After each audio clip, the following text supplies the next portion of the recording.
Itu pernah terjadi di awal-awal masa Nabi Shallallahu Alaihi Wasallam. Sampai-sampai Ibnu Abbas pernah mengatakan bahwa kuntu a'lamu, saya akan mengetahui ya berakhirnya masa sholat itu ya ketika mendengar suara takbir yang dikeraskan. Ya. Hina asma'u at-takbir, ketika saya mendengar suara takbir yang dikeraskan. Pelan-pelan. Jadi hadis yang pertama ini ingin menunjukkan isyarat kepada kita bahwa kalimat-kalimat thayyibah yang terkait dengan zikir, bacaan-bacaan astagfirullah, subhanallah, alhamdulillah, Allahumma antas salam. Hadis pertama ini ingin memberikan isyarat kepada kita bahwa itu semua diajarkan oleh Nabi SAW dengan mengeraskan bacaannya di awal-awal Nabi mengajarkan bacaan-bacaan itu. Paham sampai sini?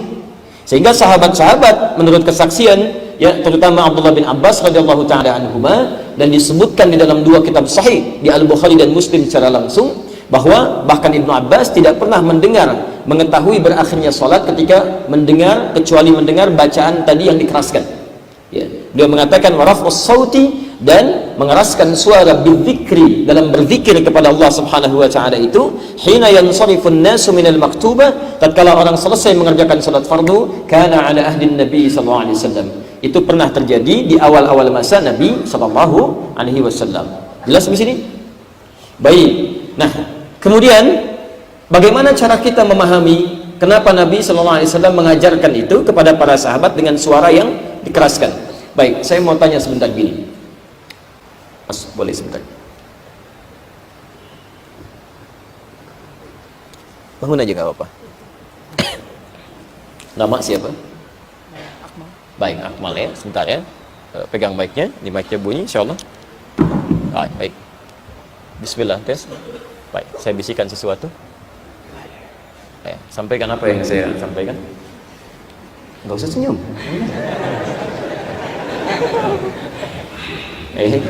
Saya nggak sampaikan itu. Ya, padahal.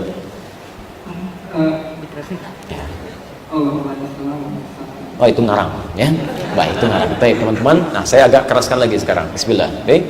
Subhanallah, alhamdulillah, wala ilaha illallah, Allahu akbar. Baik, ini saya ingin gambarkan bahwa jika Anda ingin mengajarkan pertama kali pada orang-orang yang belum memahami bacaan, belum tahu apa yang harus dibaca, mustahil Anda akan ajarkan dengan sir. Mustahil Anda akan ajarkan dengan suara yang tak terdengar. Di belakang Nabi, para sahabat, Nabi ingin mengajarkan kalimat misalnya seperti tadi. Siapa yang mau dengar, kan? Maka bagaimana sahabat bisa meriwayatkan kepada kita? Ayo, ada kalimat astagfirullah, ada kalimat alhamdulillah, ada kalimat Allahu akbar, kecuali mereka mendengar kalimat Nabi sallallahu alaihi wasallam. Paham sampai sini? Baik. Jelas ya? Saya sudah terangkan teorinya, sebutkan sumbernya, ada dalilnya, berikan contohnya. Anda belum ngerti juga? Masya Allah. Tunjukkan pada saya dengan cara apa lagi saya bisa nerangkan. Nah, sekarang, setelah sahabat mulai terbiasa, mulai paham dengan itu semua, ya, bahkan ada di antara mereka yang menempatkan bahasa-bahasa tadi pada setiap keadaan. Ada yang menyebutkan kencang sekali, Allahu Akbar, Allahu Akbar, Allahu Akbar. Ada yang doa dengan kencang luar biasa setelah Nabi mengajarkan itu. Maka turunlah kemudian beberapa ayat untuk meluruskan ya tata cara dalam berdoa, supaya kalimat-kalimat itu kalau sudah dipahami, sudah mengerti berdoa, disampaikan dengan bahasa-bahasa yang lirih, yang teduh, yang dipahami oleh pribadi-pribadinya tanpa harus mengganggu orang lain. Maka turunlah diantaranya Quran surah ke-7 ayat 205 itu. Ud'u rabbaka tadarruan wa khifatan dunal jahri minal qaul. Ya, dan silahkan Anda panggil Rabbmu, bermohonlah, berdoa kepada Allah Subhanahu wa taala. Bagaimana caranya? Tadarruan wa khifah, dengan merendahkan diri, jangan terlalu berlebihan. Ini adab dalam berdoa. Ya, berzikir pada Allah Subhanahu wa taala. Ketika Anda ingin bermohon kepada Allah, menyebut kalimat-kalimatnya, jangan merasa tinggi. Ya, apapun kedudukan Anda dan bagaimanapun keadaan Anda. Jangan karena Anda orang kaya misalnya, Masya Allah, Subhanallah, Subhanallah, Subhanallah, Masya Allah, ya, Anda pemimpin, Allahu Akbar, Allahu Akbar, Allahu Akbar. Tidak, Anda tadarru', ya, merendah sebagai hamba. Karena setelah Anda masuk ke dalam masjid, nggak ada nilai-nilai dunia dan berlepas semuanya di luar masjid. Makanya semua siapapun yang masuk ke dalam masjid, dia akan melangkahkan kaki yang sama, keadaan yang sama, dengan cara yang sama. Apa Anda pikir Anda punya jabatan, langkah masuk masjid kakinya kiri? Mustahil. pasti semua kanan. Karena itu ketika Anda berdoa, sampaikan dengan keadaan tawadhu, bermohon kepada Allah khifatan dunal jahri. Ini poinnya. Wa dunal jahri minal qaul. Baik. Ini pertama dijaharkan. Jahr. Jelas? Lawan dari jahar itu sir. As-sir. Apa artinya sir? Nggak usah ngarang ya, mengarang hanya ada dalam pelajaran bahasa Indonesia. Baik ya? Dalam pelajaran kita harus pahami. Kalau tidak tahu cukup katakan Allahu a'lam. Baik, apa artinya sir? Ya. Baik. Kalau salat zuhur itu sir atau jahar? Apa artinya sir? Nah, bagaimana Anda bisa menjawab salat zuhur sir dan Anda katakan Allahu a'lam? Anda kenapa sebetulnya? Baik. Sir itu pada asalnya bermakna rahasia dalam bahasa Arab. Rahasia. Jamaknya disebut dengan asrar. Sirrun jamaknya disebut dengan asrar. Apa artinya sir dan asrar pada akar katanya sehingga nanti ditampilkan dan diterjemahkan dengan bahasa maknawi sebagai sesuatu yang tidak dibacakan dengan keras? Amalan pasca salat, zikir di antara bentuknya adalah kalimat-kalimat thayyibah yang kita bacakan ikhlas karena Allah Subhanahu wa taala, disertai dengan pemaknaan setiap kalimat yang kita ucapkan itu. Tadi telah kita bahas bahwa di awal pengajaran kalimat-kalimat ini dari lisan Rasulullah SAW yang mulia pada para sahabatnya ridwanullahu alaihim jami'an, disampaikan dengan kalimat jahar yang bisa didengar, bisa dipahami dan mudah untuk dipraktikkan.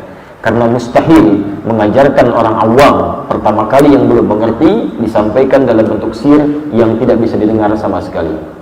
Lawan dari kalimat jahar adalah sir yang secara bahasa artinya bermula dengan makna rahasia. Dalam bahasa Arab sesuatu yang ditanamkan dalam diri, yaitu nafas disebutnya. Nafas. Ana adkur hadza fi nafsi, saya hanya menyebutkan ini dalam diri saya, orang lain nggak tahu. Jadi sifat rahasia itu pertama terpendam di dalam jiwa, dalam nafas. Kemudian tidak disampaikan pada orang lain atau tidak diperdengarkan pada orang lain. Sekalipun Anda sebutkan, cukup diri Anda yang dengar, orang lain tidak dengar. Kadang-kadang kan ada satu rahasia yang sulit Anda pendam kan, ingin Anda bicarakan. Nah, sifat rahasia ketika ingin dibicarakan pun cukup diri Anda aja yang dengar. Anda bicara cukup diri kita saja. Kadang-kadang ada orang berkata pada jiwanya, ya, pada dirinya. Jadi, pertama disimpan di dalam diri, sekalipun akan disuarakan, cukup dirinya yang dengar, tidak orang lain ketahui. Tidak dikeraskan, ya, tidak diperdengarkan pada orang lain. Tidak dikeraskan sehingga sanggup orang lain dengar. Bahasa Arabnya disebut dengan dunal jahri. Ya, jahar, lawan dari jahar, dunal jahri. Ya. Makanya dikenal ada salat jahar, ada salat sir. Salat jahar, salat yang bacaannya ketika dikeraskan didengar oleh makmumnya. Seperti tadi kita salat isya, ya, ketika imam bacakan misal alhamdulillahi rabbil alamin, makmum dengar, itu jahar.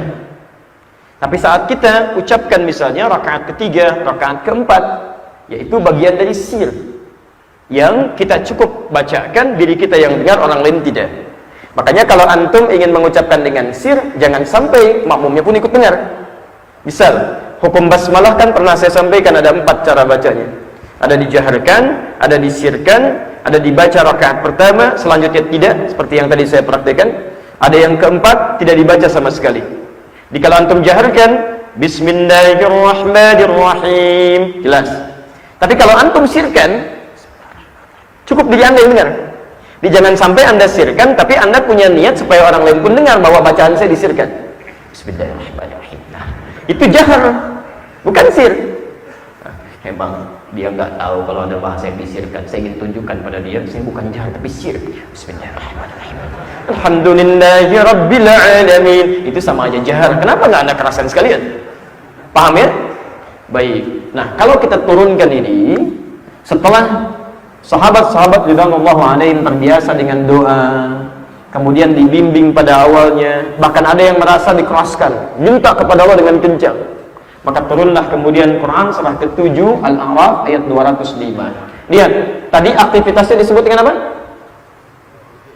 Zikir.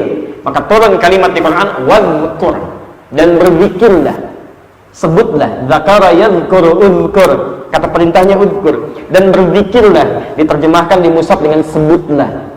Padahal kalau terjemahan yang baik itu akar katanya dari kata zikir ya. Kalau Anda belajar ilmu sharaf, ada tasrif namanya dari fasih kata, zakara yadhkuru dzikran fahuwa dzakir wa dzaka madhkur udhkur, kata perintahnya. Baik, jadi kalau diterjemahkan yang baik, dan berzikirlah, bisa bentuknya dengan berdoa, bisa beristighfar, bisa bermohon pada Allah Subhanahu wa taala dalam konteks yang khusus. Paham sampai sini? Baik. Wadhkur rabbaka fi nafsika. Nafas. Jadi ketika ada seseorang yang mulai paham dengan bacaan, menyebut Allah dengan kencang sekali, Allahu Akbar, Allahu Akbar, Allahu Akbar, minta, maka turun ayat wadhkur rabbaka fi nafsik. Cukup sebutkan kalau sudah paham doanya, tahu permintaannya, sebutkan, minta kepada Rabbmu itu fi nafsik, pada diri kamu saja. Tadarruan wa khifatan wa dunal jahri minal qaul. Minta dengan merendah, bermohon dengan bahasa-bahasa yang lembut, dunal jahri minal qaul, dan enggak perlu kemudian kau keraskan berlebihan sehingga mengganggu orang lain di sekitaran. Paham sampai sini? Tayyib. Jadi ketika orang-orang mulai terbiasa, mulai paham dengan doa, mulai muncul kemudian ayat Quran, pengajaran-pengajaran Nabi, supaya hajat masing-masing disampaikan dengan penyampaian yang lembut, dengan bahasa masing-masing, dan dengan metode yang kedua, yaitu sir. Paham sampai sini? Baik, alhamdulillah. Jadi kita simpan dulu dua pengertian ini. Lalu kemudian turun di Quran beberapa contoh para nabi yang sudah memahami bacaan doa, sudah paham bagaimana mengungkapkannya. Ya, dicontohkanlah kemudian bagaimana mereka memohon kepada Allah, karena sifat doa, sifat zikir itu kadang-kadang khusus pada pribadi, maka sifat yang khusus kadangkala lebih mulia dan lebih menenangkan pada jiwa jika disampaikan dalam keadaan yang tenang. Maka dicontohkanlah Quran surah ke-19 Maryam ayat yang ketiga, pojok kiri sebelah atas, ketika Allah menyampaikan Kaf ha ya ain sad dzikru rahmati rabbika 'abdahu Zakaria, lihat idnana rabbahu nidaan khafiyah. Ingatlah, pelajarilah tentang kisah Nabi Zakaria ketika bermohon kepada Rabbnya. Bagaimana bermohonnya? Idnana rabbahu nidaan khafiyah. Beliau bermohon kepada Allah Subhanahu wa taala dengan bahasa yang lembut, mirip, pelan-pelan, memaknai apa yang dibacakan. Permohonannya nanti ada di ayat selanjutnya, dari ayat 4 sampai dikabulkan ke ayat 11 sampai ayat 15 ya. Paham sampai sini? Nah, jadi ketika seseorang sudah paham dengan doanya, sudah mengerti dengan zikirnya, maka praktek-praktek selanjutnya dipraktekkan dengan praktek sir atau tatbiqus sirri. Ini yang kedua. Nah, dari dua kejadian ini, kemudian Imam Asy-Syafi'i rahimahullah yang lahir tahun 150 Hijrah.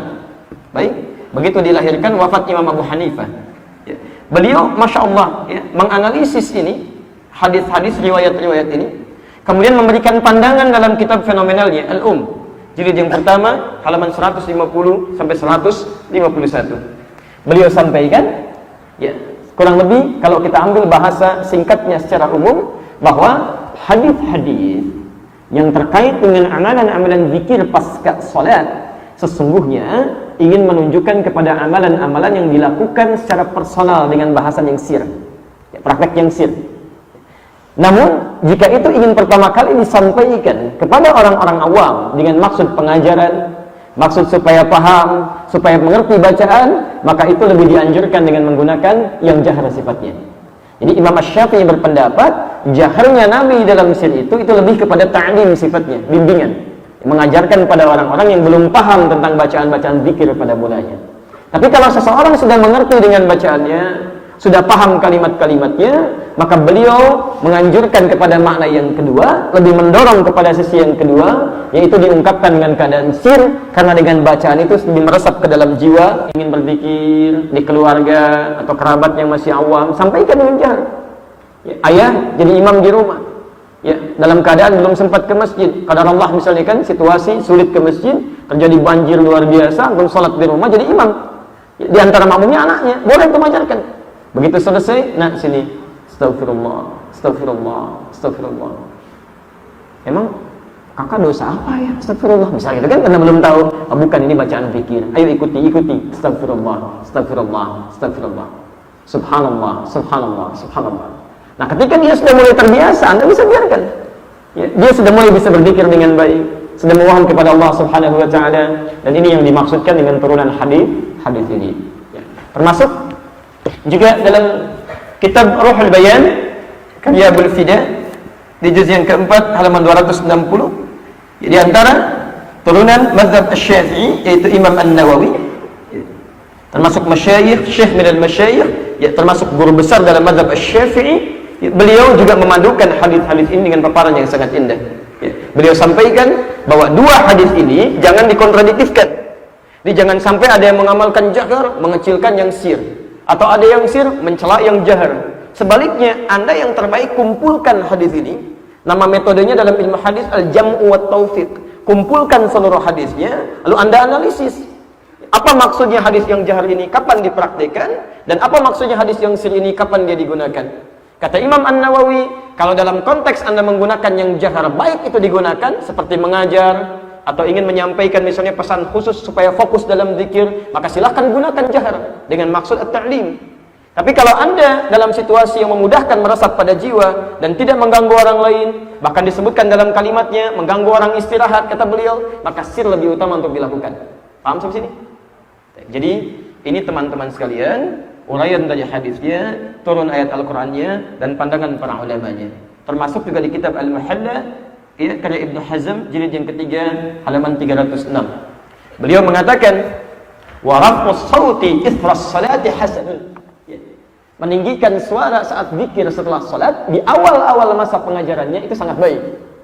Di awal-awal masa pengajaran. Ya, namun setelah itu nanti diteruskan pendapatnya. Adapun bagi yang terbiasa ataupun sudah biasa dengan berzikir pada Allah Subhanahu wa taala, maka disarankan supaya tidak menimbulkan suara-suara yang berkenan mungkin mengganggu orang lain. Ya, kadang-kadang ada orang masbuk, Anda mungkin keraskan suara, ya, yang masbuk sedang sholat berjamaah sampai suara imamnya nggak pernah kedengar sampai ke belakang. Ya, saya pernah mengalami itu di satu daerah, ya kan? Kemudian dipraktekkan seperti itu, kencangnya luar biasa, sehingga suara kami saut-sautan dengan suara speaker dan nggak nyampe. Dalam kondisi demikian, ya. Jadi singkatnya, kalau ingin mengajarkan pada orang awam atau membimbing orang awam, itu sah untuk dilakukan dengan jahar. Tapi kalau sudah terbiasa, akan lebih mulia dan lebih baik bila disirkan untuk dibacakan. Jelas di sini? Baik, itulah ayat Al-Qur'annya, dalil hadisnya, pendapat para ulamanya. Ini ulama-ulama saleh, ulama salaf, ulama rujukan yang dekat dengan Allah, hafal Quran, paham hadis, paham fikih, dan masya Allah karyanya sampai dengan saat ini. Mereka menampilkan pendapat yang luar biasa bijak dan disepakati oleh para ulama dengan maknanya. Karena itu aneh kalau antum misalnya ulama bukan, ahli fikih bukan, ahli Quran bukan, ahli hadis juga bukan, belum hafal Quran, belum tahu hadis, ya masya Allah, dan belum punya karya yang abadi sampai dengan hari ini, kemudian antum menyalahi pendapat para ulama ini. Halo, jelas? Baik ya. Jadi karena itu kita sepakati sampai di sini bahwa praktek bacaan Astaghfirullah, astaghfirullah, astaghfirullah. Allahumma antas salam wa minkas salam. Tabarakta ya dzal jalali wal ikram. Subhanallah, alhamdulillah, Allahu akbar. Kalau sudah terbiasa akan lebih baik disirkan. Paham? Baik. Tapi kalau ingin membimbing seseorang dalam ta'lim atau ingin membimbing orang awam, maka boleh dijaharkan supaya mereka paham akan kondisi yang diajarkan. Mengerti sampai sini? Baik. Kalau belum paham, saya tidak akan teruskan. Paham insyaallah? Jelas? Baik, boleh dihapus? Alhamdulillah.